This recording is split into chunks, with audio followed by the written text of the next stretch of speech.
friends, welcome to my channel. Today we will see 10 lines essay on National Army Day. Number 1. National Army Day is celebrated on 15 January. 2. It is celebrated to pay tribute to our soldiers. 3.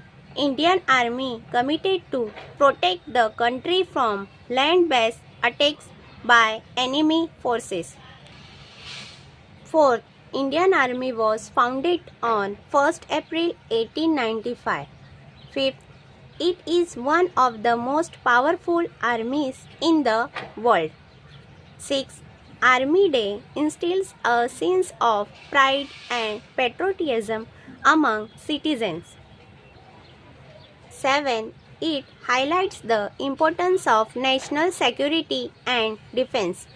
8th, it's a time to express gratitude towards the men and women in uniform who protect our nation. 9th, bravery and service excellence awards are given to soldiers on Army Day. 10th, parades are held on Indian Army Day with the display of military weapons. Thank you watching my video. Like, share and subscribe my channel. Thank you.